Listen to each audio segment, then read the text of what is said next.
नमस्कार मित्रांनो, विण दोघातली तुटेना पुढील भागामध्ये आजी समरला विचारते, अरे त्या रोहनच्या बहिणीसाठी स्थळ बघतो, स्वतःसाठी कधी बघणार? समर म्हणतो, झालं, आली माझ्या लग्नावर. आजी म्हणते, मग येणारच.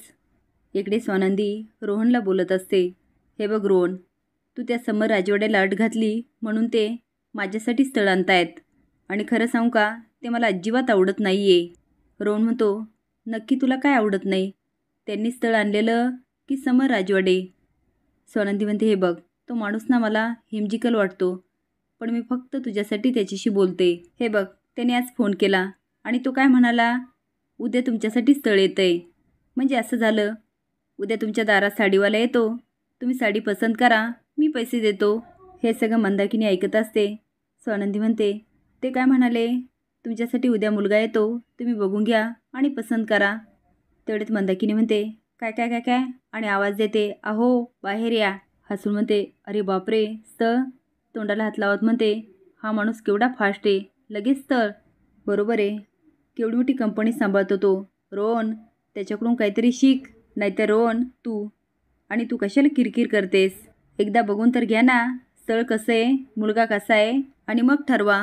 स्वानंदी म्हणते, आई, मला नाही बघायचा मुलगा, आणि माझ्यासाठी ते स्थळ बघणार, त्यांना कसं कळणार?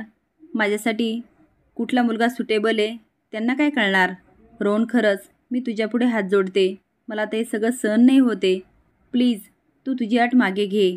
रोहन म्हणतो, ताई, मला नाही लग्नाची घाई झाली, आदिराला झाली, तिच्याशी बोल ना. आणि हे बघ, मी ठरवलं, तुझं लग्न झाल्याशिवाय मी लग्न करणार नाही. आणि मुळात ऐक ना ताई, हा माझा हट्ट नाही आहे, हे माझं कर्तव्य आहे आणि ते मी करणारच. आता रोहन निघून जातो. मंदाकिनी म्हणते, ऐक ना स्वानंदी, का किरकिर करतेस? अगं कुणाकडून का होईना मुलगा तर येतो ना, आणि आपण त्यांना मोठं थँक्यू म्हणू, आभार मानू, कळतंय ना? त्यामुळे लग्नाला तयार हो.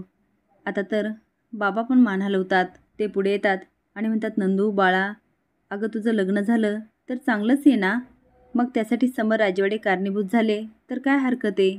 आता मात्र स्वानंदीला खूप रडायला येतं आणि ती डोळे पुसते. बाबा म्हणतात, पहिले मुलगा बघ, तुला आवडला तर हो म्हण, नाही आवडला तर नाही म्हण. ते आता तिच्यासाठी गाणे म्हणतात आणि स्वानंदी हसायला लागते. समर निलेशला बोलवतो आणि त्याच्या अंगावर परफ्यूम मारत असतो आणि म्हणतो, स्वानंदीची मी तुला सगळी माहिती दिली, तिथे जा आणि व्यवस्थित बोल. हे बघ, तू स्वानंदी ताईला आवडलाच पाहिजे, हे लक्षात घे. निलेश म्हणतो, हो सर, तुम्ही जे म्हणाल ना तेच होणार, माझ्यासाठी तुमचं स्थान खूप वरचं आहे. समोर म्हणतो, मी पण जे काम हाती घेतलं ना ते व्हायला पाहिजे. तो म्हणतो, काय सर? समोर म्हणतो, काहीच नाही. तेवढ्यात आनंद येतो आणि बुके देतो. समोर म्हणतो, ठीक आहे, जा आता. इकडे स्वानंदी देवाला प्रार्थना करते, प्लीज हे स्थळाचं प्रकरण लवकर संपू दे. मंदाकिनी मात्र खूप चक्रा मारते, सारखी दार उघडून बघते आणि म्हणते, हे स्थळ अजून का नाही आलं? तेवढ्यात बेल वाजते. ती म्हणते, आलं स्थळ. बाब म्हणतात, तुला काय माहिती? ती म्हणते, अहो समर राजवाडे वेळेचे खूप पक्के आहेत. स्वानंदी आता दार उघडते, तिला बुके दिसतो. ती म्हणते, अहो आम्ही बुके नाही मागवला. आता तोंडासमोरील बुके खाली घेऊन निलेश म्हणतो, मी निलेश, आत येऊ का? ती म्हणते, हो हो या ना. तो स्वानंदी बुके, ती बुके घेते. तो तुम्हाला समर राजवाड्याने पाठवलं तुम्हाला बघायला? स्वानंदी बघायला लागते. बाबा आकरून बघत असतात. तो नाही म्हणजे भेटायला? मंदाकिनी म्हणते, वा वा वा, या या या, बसा बसा. आता निलेश बसतो आणि मंदाकिनी प्रश्न विचारायला लागते. तो स्वतःबद्दल सगळी माहिती सांगतो. मी ते शिकलो, बाकीचे शिक्षण अमेरिकेत घेतलं, ते पण समर सरांमुळे. त्यांचे माझ्यावर खूप उपकार आहे, त्यांच्यासाठी मी काही पण करू शकतो. आता स्वानंदीच्या लक्षात येतं. मंदाकिनी म्हणते, तुमचा स्वतःचा फ्लॅट आहे? तो हो, आणि गावाकडे जमीन पण आहे, इथे मी आणि माझी आई राहतो. मंदाकिनी म्हणते, तुम्हाला आमची स्वानंदी आवडली? बाब म्हणतात, अगं ते आत्ताच आले ना. ती अहो 10 मिनटं झाले. तो हो, मला आवडल्या स्वानंदी. रोहन आणि सुष्मिताला खूप आनंद होतो, पण स्वानंदी शॉकून बघत असते. इकडे समरची खूप तगमग चालू असते. आनंद म्हणतो, समर जरा शांत बस. समर म्हणतो, अजून कसा नाही आला हा? एवढा वेळ मीटिंग चालली. एकदा त्या ताईचं आणि याचं लग्न झालं ना तर आदिराचा मार्ग मोकळा झाला, म्हणजे तिचं आणि रोहनचं लग्न होणार.